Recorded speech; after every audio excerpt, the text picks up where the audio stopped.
কোটা প্রথার বিরুদ্ধে এদেশের ছাত্র সমাজ সংগ্রামী ভাইয়েরা আমার, সেই কোটা বিরোধী যখন পরবর্তী শেখ হাসিনা এদেশের ছাত্র সমাজের যৌক্তিক অবস্থা কায়েম করবে ইনশাআল্লাহ।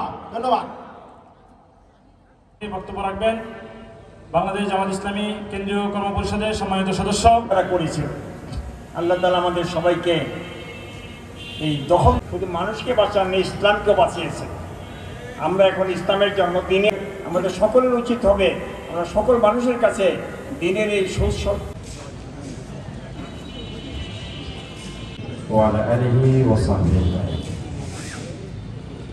ইসলামপন্থী আগামী দিনের একটি সুন্দর উদ্যোগে আয়োজিত আজকের এই কর্মী সম্মেলনের সম্মানিত ডাকতাম, তবে আসতেন না, এবং আসলেও কেউ এভাবে উন্মুক্ত আপনাদেরকে কারাগারে আপনাদের যেতে হতো।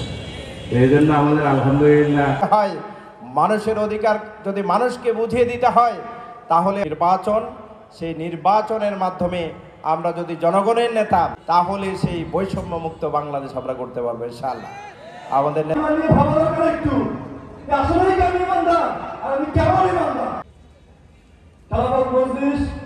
শুধু ব্যক্তিগত কথা অনেক পরে রাস্তায় মাঠে ময়দানে তাদের পাওয়া যায় না।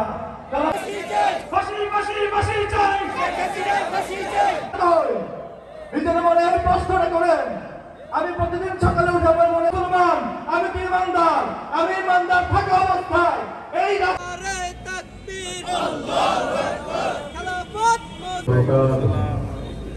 প্রিয় সাথী ও বন্ধুগণ, এই রাষ্ট্রের গণতন্ত্র প্রতিষ্ঠিত কেমনে থাকে?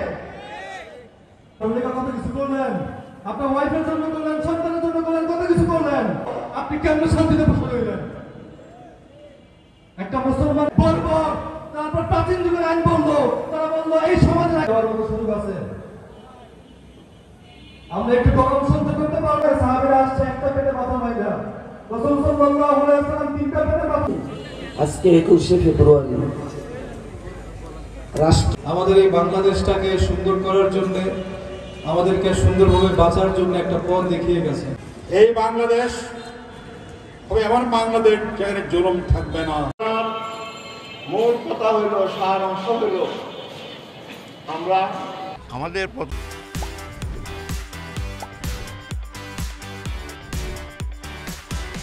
প্রথম থেকেই আমাদের বক্তব্য পরিষ্কার, যারা ফেসিবাদ এবং ফেসিবাদের বাহিরে যারা হক এবং বাতিল, কিয়ামত পর্যন্তই একটা দ্বন্দ্ব থাকবে হক এবং বাতিলের। এই বাংলাদেশের বাতিল হইল এই ফেসিবাদ হাসিনা সরকার। এই সরকার ব্যতীত যত সংগঠন আছে সমস্ত সংগঠনে আমরা উঠতে চাই। আমরা প্রথম দিকে বলে আসতেছি, এই 5 তারিখের পরে না, 5 তারিখের প্রথম দিকেই আমরা চাইতেছি সবাই ঐক্য। আমরা ঐক্য হয়ে আমরা কী করি, আমরা সফল একটা রাষ্ট্র কায়েম করার চেষ্টা করি। আর আমরা চাইতেছি যে ইসলাম নামে যে আমরা যে বিভিন্ন সংগঠন আছে, আমরা যদিও আমাদের মাঝে কিছু মতবিরোধ আছে, আমাদের একটা আরবি কথা আছে যে এই ইখতিলাফ মাল ইত্তেহাদ, ইখতিলাফ মাল ইত্তেহাদ, যার যে মত যার যে হাতে থাকবে, তবে সবাই আমরা এক। যেহেতু আমাদের কোরআন এক, আমাদের কাবা এক, আমরা কিবলা এক, সব কিছু আমাদের এক। হ্যাঁ, মতানৈক্য থাকতে পারে ব্যক্তিগত, এই সব কিছু ভুলে গিয়ে আমরা এই দেশের স্বার্থে, এই দেশের স্বাধীনতা সার্বভৌমত্বের স্বার্থে, এই দেশের জনগণের স্বার্থে আমরা উঠতে চাই, এই নিয়ে আসছি। এরপরও যারা নাকি বিভেদ করতেছে, এটা তাদের ব্যাপার, কিন্তু আমরা এটার কাম্য না। যারা বিভিন্ন ধরনের ছাত্রদের মাঝে একটা মতবিরোধ আছে, এটা আমরা কামনাও করি না।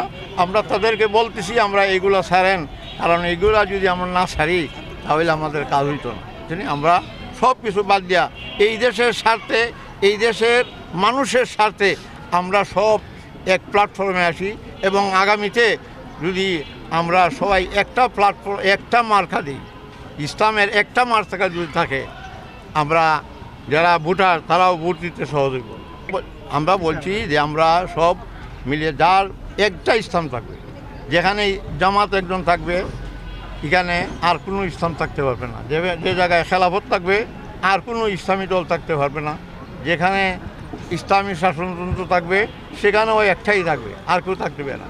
এই আমরা চাই। আমরা যখন সবাই এক প্ল্যাটফর্মে বসবো, এক জায়গায় বসবো, তখন আমরা বলবো যে এইখানে এই খেলাফত মজলিসের প্রার্থীর এইও ভালো, ফিল্ডও ভালো, প্রার্থীও ভালো, আর কেউ আমরা এখানে না দাঁড়াই। যেখানে জামাত আছে জামাতের একজন থাকবে, যেখানে অন্য বাংলাদেশ খেলাফতের আছে সেখানে এরাই থাকবে। আমরা এইভাবে আগে এক টেবিল আমরা বসতেইব, এখনও কোনো জায়গায় করছি না। যতক্ষণ পর্যন্ত আমরা এক জায়গায় না বসে আমরা সিদ্ধান্ত এতক্ষণ পর্যন্ত অতদিন পর্যন্ত আমরা কোনো প্রার্থী ঘোষণা করছি না।